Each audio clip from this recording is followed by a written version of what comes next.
उस रात के बाद से जब उस रहस्यमयी महिला की छाया हमारे जीवन में आई थी, हमने सोचा था कि घर की मरम्मत के साथ वह अध्याय समाप्त हो गया था। लेकिन कुछ कहानियां इतनी आसानी से खत्म नहीं होतीं।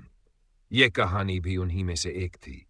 कुछ वर्षों बाद जब मैं अपने माता-पिता से मिलने उनके नए घर गया, तो हमने पुराने घर की यादों को ताजा किया। पिताजी ने बताया कि उन्होंने वह घर बेच दिया था, लेकिन नए मालिकों से कभी कोई संपर्क नहीं हुआ। मुझे अचानक उस घर को फिर से देखने की इच्छा हुई। अगली सुबह मैं उस पुराने घर की ओर चल पड़ा। घर अब भी वैसा ही था, बस दीवारों का रंग थोड़ा फीका पड़ गया था।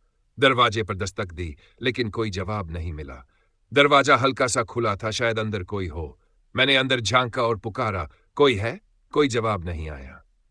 अंदर कदम रखते ही वही पुरानी लकड़ी की चरमराहट सुनाई दी। घर में एक अजीब सी ठंडक थी, जो गर्मी के मौसम में असामान्य थी। कमरे में धूल जमी थी, मानो कई दिनों से कोई यहां नहीं आया हो। मैं धीरे धीरे उस कमरे की ओर बढ़ा जहां माता पिता का शयन कक्ष था। दरवाजे के पास पहुंचते ही मुझे अंदर से धीमी आवाजें सुनाई दी, जैसे कोई फुसफुसा रहा हो।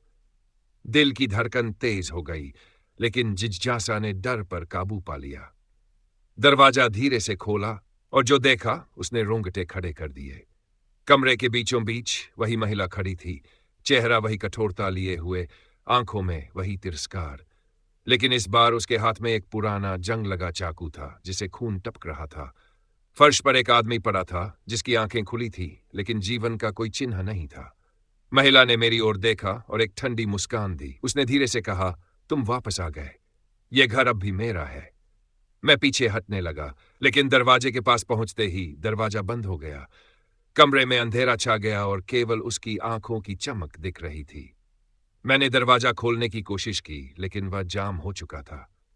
पीछे मुड़ते ही महिला मेरे सामने खड़ी थी, चाकू उठाए हुए।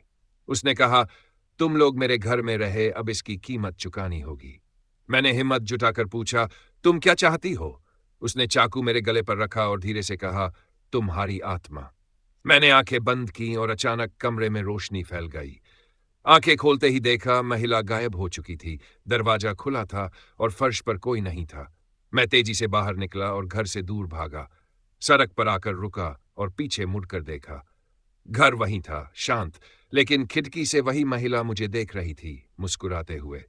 उस दिन के बाद मैंने उस घर की ओर कभी नहीं देखा, लेकिन रातों में कभी कभी वही ठंडी फूंक महसूस होती है और कानों में वही शब्द गूंजते हैं, यह घर अब भी मेरा है।